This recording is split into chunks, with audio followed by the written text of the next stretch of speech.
Hello, my name is Heidi Maria Norman from Norway, and you are listening now to my podcast, Love, Joy and Heartset, where I'm interviewing people all around the world about love, joy and heartset, and of course, spirituality. And today I'm honored to have a guest all the way from America. Brandi, please tell me a little bit about yourself. Well, thank you so much for having me and for the introduction. My name is Brandi, and I am a business confidence coach. I have worked with women all over the world as well in regards to elevating their internal confidence, overcoming the obstacles of limiting beliefs, and being able to seat them in a purpose-driven life. It's absolutely incredible to get to do this work. Because with confidence comes courage. And so being able to see how so many courageous women are able to step into what ignites their spirit to be successful has been such an incredible journey. I've been able to be on a couple of different women's summits. I've done podcasts. I'm also a trainer and speaker for some of those bigger names you've seen out there. And I just love being a part of this industry, being able to do this heart-centered work and really grow in my own business. So I own H3 Coaching. This is my business and brand, and what H3 stands for is humble, hustle, health. These are the three areas that I coach confidence around. So humble is our life and all those seasons that we have been through that have strengthened us. Hustle is entrepreneurship and careers, right? And then health is total health and wellness. And with total health and wellness, that's everything from our spiritual health, our mental health, physical health, all the pieces that play into us as healthy people. And so it's absolutely incredible to get to help other entrepreneurs in those fields and to build the confidence to bring their vision to life in business. But I absolutely love what I do. Yes, and it sounds amazing. And I'm so glad that you wanted to be a guest on my podcast. And can you tell me a little bit about your journey to find out that you wanted to work with women to build their confidence and to get more in tune with what they want to do in their life? Yeah, absolutely. So when it came to getting into this industry of confidence coaching, I'm actually somebody who has a pretty hefty physical transformation. I've lost a substantial amount of weight, but I'm also a Spartan athlete, which is an obstacle course race that is it's I don't know if you guys have it out there, but in the US, it's one of the hardest races you can do. It's similar to Ironman, but not a triathlon, but very much difficult in its extensive, like harder type workouts type thing. So it's trail running with obstacles. And with this sport, I've done over 27 races. I've completed I've done 7 half marathon distances in those races. So how it works is there's 5K distance, 10K distance, and half marathon distance. So I've done all those different variants, and I'm currently training for ultra marathon, which is 31 miles. And so what that did for me, it really helped me understand my grit and tenacity. Kind of became this metaphor for my life. And what I mean by that is that it's similar to our lives in business. When you start doing, before you even get to the start line of a Spartan race, you actually have to get over a wall before you even start. Yes. And I remember that first race where I had trained, I thought I was ready. I was so excited, and nobody told me there was a wall before the start line. How many times in our life have we had that happen where we really wanted something for ourselves, and then there's some limiting belief or something that comes up that's like, I want to get started, but right. And so when I went to start this race, this guy I kept hitting the wall and I kept hitting the wall, and I was starting to get anxious and my just so embarrassed. I was like, why can't I get over this wall? And this guy comes up next to me and he goes, you need some help? And I was like, buddy, if you want to throw me over this wall, we'll see about that. That man about threw me over the front line. And so I got over the wall and I realized sometimes you need help to get started. Yes. Right. And so I got started, and then the next wall I got over by myself. The wall after that, same thing. I was like, I just needed a little help to get started. Yes. Sometimes that's our limiting beliefs in life. Mm. And as I pressed through this course, it made me realize all the different things I had overcome in my life. Mm. Spartan racing is something that you got to carry heavy stuff and get over walls and pull ropes and all these pieces that they're tough, and you're getting beat up the whole time, and it's just very taxing on your body. But when I finished that race, we were driving home and I started crying to my husband. He's like, "Why are you so emotional?" I said, "This is a metaphor for my life." Mm. I said, I've never physically have been able to understand how hard it was to go through my life until I finished this race and like physically feel and felt like that's why I could push through all these challenging obstacles. Because in life, I'm someone who had experienced a lot of loss, different adversity, abuse, abandonment, all those pieces that made me feel like I was never good enough, that I was never going to be with someone that was ever going to truly love me or have a job that I was going to love and be appreciated in. I never felt like my family would ever truly accept me or that I would have good friendships, because growing up, I was bullied as a kid for always being the big girl, the chubby kid. I was always made fun of growing up. And my dad would always tell me, he'd say, those people are going to want to be your friend one day, and you're not going to want anything to do with them. He goes, don't worry about them. Worry about you and what makes you happy. And he would plant that seed young. I mean, I started getting bullied by the time, I was 10 years old and onward. And my dad was tragically killed in a car accident when I was 13. Oh. So my father was only 42 years old when he died. And I mean, I have friendships, I have clients in their 40s, I have friendships with people in my life, like my in-laws, and like 40 is young. Yeah. 42 is young. And I was his oldest, and I have a younger sister and a younger brother. And so losing my father opened up this massive stacking change in my life. My mother came out after my father passed that she was actually, my mother was gay, so she was lesbian. And that was where my dad's accident was kind of this turning point for our family, because my parents were actually planning to get divorced. And we were camping the weekend my father was in his accident. And it was like our last weekend with our dad. Like, we did all the fun things camping, and he went into town with my uncle, and the car hit some gravel and rolled, and my dad wasn't wearing a seatbelt. So it was those pieces where my father passed and my mom rapidly changed our life. I mean, we had to navigate a lot of change where my mom had adjusted her new life with her partner. And my mom and my dad were very good friends with her partner and her husband. So both of them were married, and then they ended up being together. And my dad knew about it and her husband knew about it. So it was like this understanding that they were all going to get divorced and that my mom and her partner were going to be together. And so it was just a lot to adjust to. And this is where I really started to see my mother's narcissism. And if you've ever dealt with trauma in your life, you've most likely also dealt with narcissism. And so my mother was someone who could do no wrong, and it had to be her way.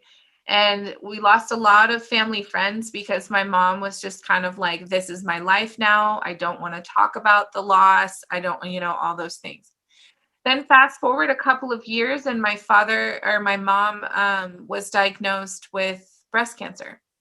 So my mom was diagnosed with breast cancer, I believe it was 3 years after my father had passed. And then she passed 6 years after my father. So, so I lost my mom when I was 19. So I lost my dad at 13. I lost my mom at 19. So within 6 years, I had adjusted to a new home life. My mom, after my dad had passed, did a lot of things that were questionable as a parent, where she would, leave for a week or two at a time. I very much understood what it was like to be sister mom and take care of my siblings, make sure that, they got to school and had clothes, and I spent my own paychecks to make sure we had groceries and stuff like that. CPS was involved with my family.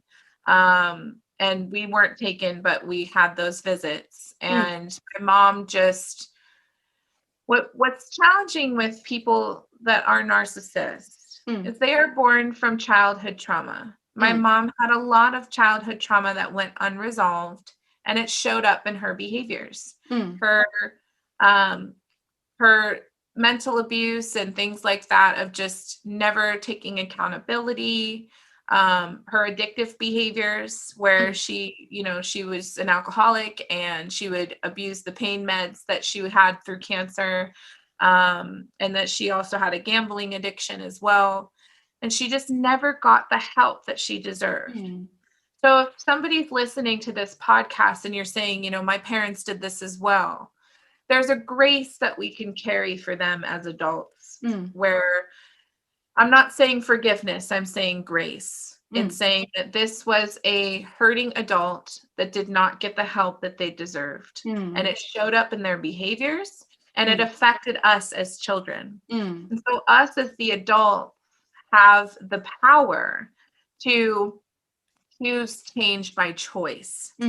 So we don't have to repeat the patterns of the past, and we are allowed to step into the power of generational growth and be who we know we're meant to be. And I myself dealt with alcoholism, and I've been sober for 2 years now. And it's a space where I recognized it was a learned behavior and a trauma response. And so when it comes to recovery, and losing my mother was when I started having the alcoholism, because I was displacing my coping. I was numbing myself. I was responding to trauma in a way that was self-harming. So if you've ever dealt with trauma and you found yourself in addiction or promiscuity, or where you're just overworking and not getting the help that you deserve, have the grace for yourself to know that it's okay to process and have clarity. And when it comes to being raised in narcissism, we were very, very much gaslit around our emotions. I did not get help until I was in my 20s. And it was after I had already tried to take my own life. And it was those moments where I survived my attempt because of my best friend, and I started getting help after that. But it didn't stop me from getting into an abusive relationship for 4 years and navigating domestic violence for 4 years. And it was those pieces where I got out of the domestic violence. I lost everything I had when I lived in San Diego, because I lost control of my life. I was a hurting person who was hurting myself. Yes. On top of it, there's an element where we have to choose to stop suffering. There's a space where we have to make that choice. We thrive in chaos. It might as well be successful chaos. It might as well be the chaos of healing and self-growth. Yes. Instead of the self-sabotage and the suffering and the rumination. Right? Yes. So I had to choose to stop harming myself and being a victim of circumstance, and choose to be the valor of circumstance. Yes. And saying that it was important to me to chase self-improvement. And so I started to make some tough decisions. I made really tough decisions to change my life. I had to get out of this abusive situation. I didn't want to be in that anymore. Everything was falling apart further after my mom passed. And so I was in San Diego, and I started working for a massive tech company, which was so fun, and I loved it, and I felt so much validity in it. But they didn't want to convert my contract to a full-time employee, so I lost my job. that was another blow, right? How many times do you feel like, oh, things are getting better, and then the rug gets ripped out from under you, right? This was one of those moments. And this was also an opportunity for me where I said, I called my grandma and I said, Grandma, I think it's time that I come home. Like, I don't want to be here anymore. It's too stressful, and I have to accept that defeat, that I fought for this and I wanted this, but it's not turning into what I wanted. And my grandma said, now my grandma was not your sweet little old lady. Okay. This was a spicy, tell you how it is type person. And so she told me, she goes, you can stay with me temporarily, but you're going to get your life back. You're going to get your life together. So I sold everything I had. And I packed up my little tiny Honda Civic that barely made it through the grapevine up here. I'm in California. I barely made it back up north. My car barely made it. And my grandma welcomed me and took me in. And I remember restarting my life, sleeping on a cot, then eventually getting into an air mattress, a regular bed, just having to rebuild my life. Yeah. And it was this moment where here I was in my early 20s. I was in college in San Diego. I had nothing to show for it. I had this great career, had nothing to show for it. I couldn't even say that I was proud of myself. And I was really feeling down about the fact that here I was in my mid-20s and I had nothing to show for everything that happened living in San Diego. And so it was these pieces where I had to rebuild. And my grandma one night at dinner said, you're going to stop feeling sorry for yourself and you're going to make shit happen for yourself. Sorry for my language. But she said, you're going to make this happen for yourself, And it's those things where she was just like, you're going to get up tomorrow and you're going to call your recruiter and you're going to try to get a job here in the Bay Area. And I said, all right. So I did just that, set up the interview, ended up getting my job at the tech company, but in the Bay Area. And I said, now it's time, like everything's coming together. Well, my abusive ex was very hard on trying to move up north, but he couldn't because he had a warrant for his arrest in San Diego for the abuse that he put me through. So he kept trying to like stalk me, right? Like try to be there. And so it was very tough. After a while, my grandma decided that she wanted to live in an adult community and she wanted to sell her house. And so my sister said, well, you can come live with me in Santa Rosa. So moving in with my sister was this other piece that was like, here I was now living with my sister and we were adults. We hadn't lived together for years and years, And so it was where I was saying, I can rebuild my life. I had a great career. I finally had a place now that wasn't under my grandma's roof. I felt like I kind of had my own place. And I started building my life again. I got away from the abusive ex and I met my now husband, whom I ended up getting pregnant with after about 3 months of being with him, which was like, surprise, but the best kind of surprise I could have ever had in my life. This man is my absolute best friend. I adore him and he is so loving to me.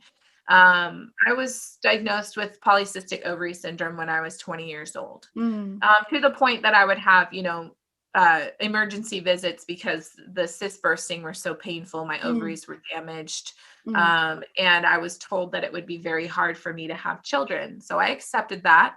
And having been in the abusive relationship for years, he definitely tried to get me pregnant and I never got pregnant. And so I really came to terms that I was not going to be able to have children. So what does that tell you about my now husband? That man was so loving and made me feel so safe that my body was able to receive. And so it was those moments where he really helped me love myself to self-love. Now, I'm not saying you need to go get in a relationship and find a person to be self-loving. It was that he started to put this mirror on me that said, look at who you are. Look who you are. You are someone who deserves to love yourself. And it wasn't about him saying he loved me that brought me validity. It was him telling me that I needed to love myself, that I needed to be the person who validated myself. And he's always support me in all these wild dreams I've had. And I've had my business for over 3 years, and I've been an athlete for over 3 years, and we've been together for about 6 years. And in all the years we've been together, this man never held me back from anything I ever wanted for myself. He never tried to talk me out of it or make me feel stupid if I had some wild idea. It was that I started to truly learn how to love myself because I was no longer being negated. I was no longer being told that I needed to change or that I wasn't good enough. I was no longer feeling like I wasn't good enough. When you get into abuse and you navigate abuse in your life, you get so used to being told that you're not good enough that you start to tell yourself you're not good enough. Yes. And even if it came from childhood, and maybe you had a parent that made you feel less than or gaslit you when you were emotional. If you've ever been told you're too emotional, is someone gaslighting you and telling you that you're upsetting their agenda or that they can't take accountability for how they made you that emotional. And so it's those pieces where my husband really taught me that it was okay to be myself. The only other person who made me feel like it was okay to be myself was my best friend and my father. And I still have my best friend. We've been best friends for 16 years now. And I absolutely love her and adore her family. Her mom pretty much fostered me growing up. Like, I would go to her house, 3-4 days a week. And her mom was just the most loving person. And I absolutely adore her. And coincidentally, her name is Joy. Oh. And so I have so much gratitude for my best friend, who's very much my soul sister. And she allowed me to kind of get through those tough years in high school. And after my dad passed, she was very much the light in my life that kind of helped me keep it together. And when things started going downhill in regards to living in San Diego and my alcoholism and getting into the abuse, was because her and I didn't live together anymore. She had moved, and I didn't have her positive influence, and I didn't have her around all the time. And at the time, I was not in the mindset where I was strong enough to do it on my own in that way. I was very codependent in the past. In the past, I was very codependent on someone else helping me build my courage or build my strength. And I knew I was a strong person out of knowing I had gone through a lot. But courage comes from learning how to stand up for yourself. Courage comes from being self-respecting and self-preserving. And there were times that I just didn't know how to be self-preserving. And it's how I lost a lot of myself in the past. And if I look at pictures of myself from 10 years ago, I mean, my goodness, I don't recognize that person. Like, that person is so vacant and hurting and just not authentically me. And now I'm so seated in my authenticity that when it comes to being a confidence coach and encouraging women to follow their dreams, it comes from a space of empathy and experience. Yes. Because there's so much power in change by choice. And my core values when it comes to kind of my mission statement is that you are strong enough to do the things that you set your heart and mind to, that you are the person who's going to show up for yourself to persevere, that you are capable of everything, that you can place yourself in the tenacity to make things happen, and that you are worthy of change by choice. And the changes that you choose for yourself will create momentum in your life. There's no such thing as perfection, only persistence. When you choose to be persistent, you will create progress, and progress creates perseverance every single time. Yes. So I really learned how to show up for myself to persevere. My circle is very, very small. I don't have a lot of friends. I don't have a lot of family. I have a lot of family in my marriage, though. My husband comes from a big family. He has 5 sisters and all these beautiful, amazing nieces and nephews. His parents have been married for years and years. His parents are high school sweethearts. They've been together since they were 15. And they're just such an amazing family. The wholeness that I was missing in my life.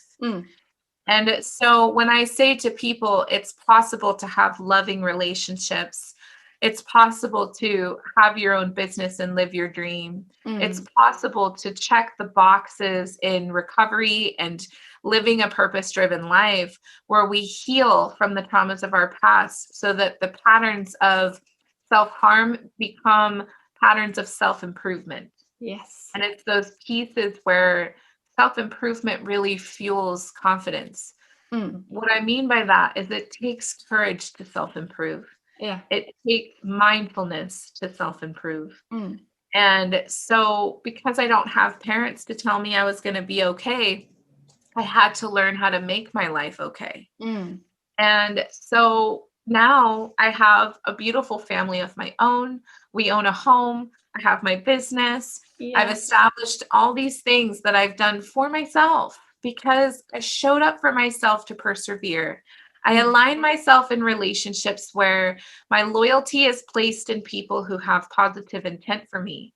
I learned how to expire loyalty to people who didn't have positive intent for me. And I learned how to stop chasing rejection. You know, how many times have you made yourself uncomfortable for other people to just reject you? You know, so it's those pieces where we stop chasing the validity of others and unfair expectation because other people's insecurities are not for you to absorb. And you don't need to explain yourself.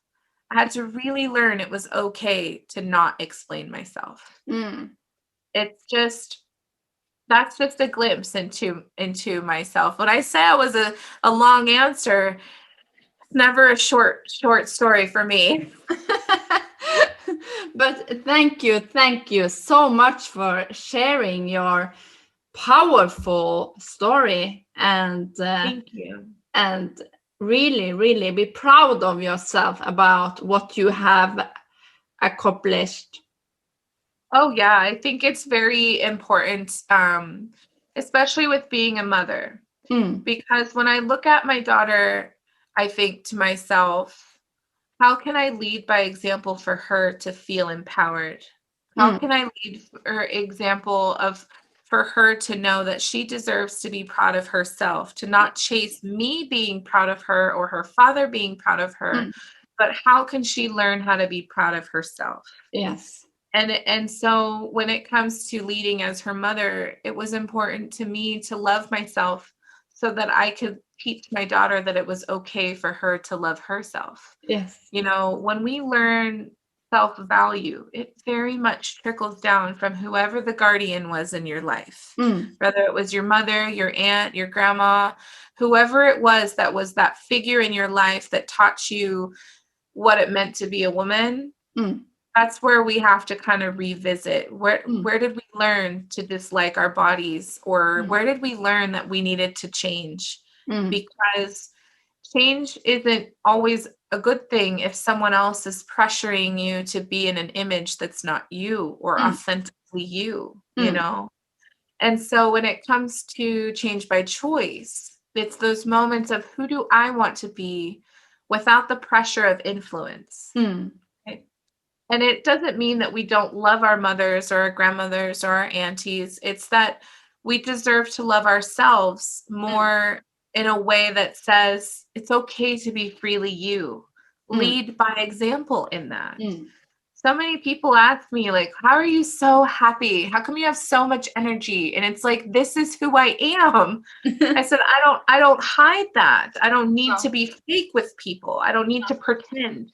Yes, I have a lot of energy. Yes, I have a big personality, and I don't have anything to apologize for that. No. You know, I got so used to people saying, you're too much, you talk too much, you're too emotional, to this, to that. They're not my people. No. You know? Yes. And it's where like some people get intimidated by being authentically you. And there's nothing wrong with that. There's no shame in honoring who you are and being self-respecting by expiring loyalty and setting boundaries with people. Yes. Setting boundaries is the biggest form of self-respect. You know, it's just stepping into the journey of healing and self-love and self-care was the most self-respecting thing I could have done for myself. Yes. By removing people from my life that didn't have positive intent, not chasing after people who didn't accept me and authentically love me. It was where it was hard. It's not easy. Now, I'm not saying it's easy to just like go on saying, oh, I'm not going to talk to this person, or I'm not going to, show up at the next family function. Like, it's like those pieces where we really have to navigate. Where is the external harm coming from that causes internal harm? And how do we set the boundaries with the people and the circumstances that cause harm to our lives? It takes courage. It takes courage. And so the confidence comes from acting on the courage of saying, I deserve better. I know I'm a good person. I know that I lead with love. I know that I want to be happy. I know that I can create stability on my own. And I'm tired of exhausting my energy trying to make other people happy when I know what it takes to be happy. And I should just be happy for myself. And that's where we live in joy. Yes. Thriving on what makes you the happiest. Yes. So it's those pieces where you don't have to explain your happiness to anyone. It's just where so many people feel like they have to explain themselves. But why? Because when we explain ourselves to somebody who's going to negate us, someone who's going to reject us anyways, why? If somebody asks you what makes you happy and it comes from a genuine space and they're like, wow, that's amazing, that's affirming, but it's not validity, right? So we become self-validated rather than looking for someone to say good job or I'm happy for you. It's like, well, I'm happy for me. Yes. And it's not selfish and it's not our ego. It's just us thriving in our own joy and thriving in creating stability for ourselves as generational growth so that the generations that come after us can see the example of true happiness and normalizing, or I should say maybe, destigmatizing healing, right? Because people don't need to suffer just because the previous generation suffered.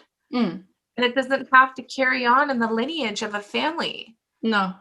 And that's just the truth. My mom came from a very traumatic past. My father navigated things as well. But it was important to me to be generational growth and not feel sorry for myself and what happened to me. It was, and trust me, I had times where I sure as heck felt sorry for myself. But when it came to healing, it was important for me to stop suffering. Yes. And so it's a choice to stop suffering. Yes. And if you need help and you need somebody to guide you out of these pieces, that's why people like me who have life experience, become coaches. Because we're reaching back to who we were 5, 10, 15 years ago. So we're meeting people where they're at because we've been there before. So we know how to survive it faster and not suffer. The suffering becomes short and becomes healing. And it's such breakthrough moments to illuminate lives. I absolutely love what I do. I did the confidence coaching is always built into what I do, and helping women overcome the obstacles of trauma and self-awareness of saying that they are a strong person and they can honor who they are and they can live in happiness.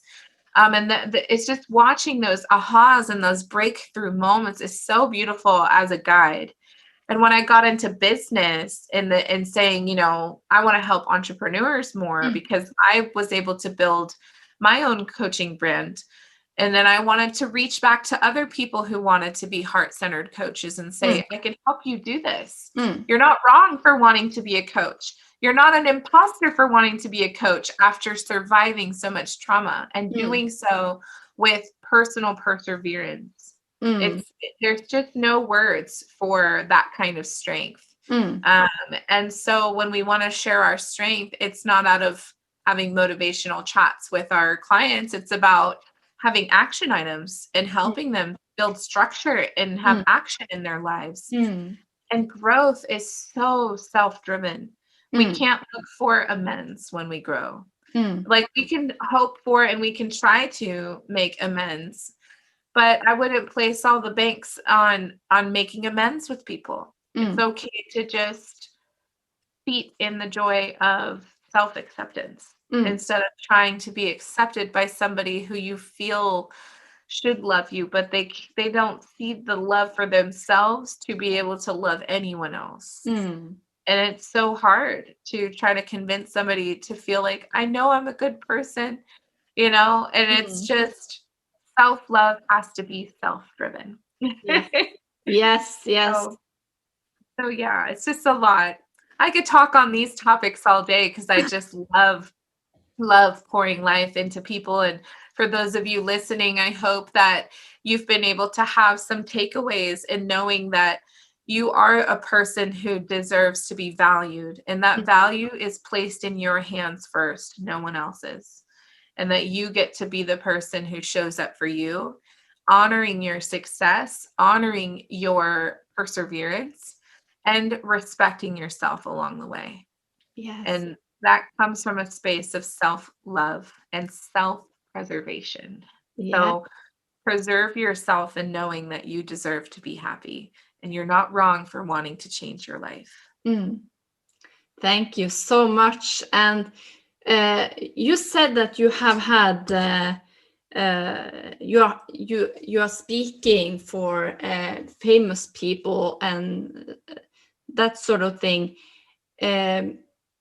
but and also that you are talking about confidence and that sort of thing. But do you have a spiritual practice that you do every day?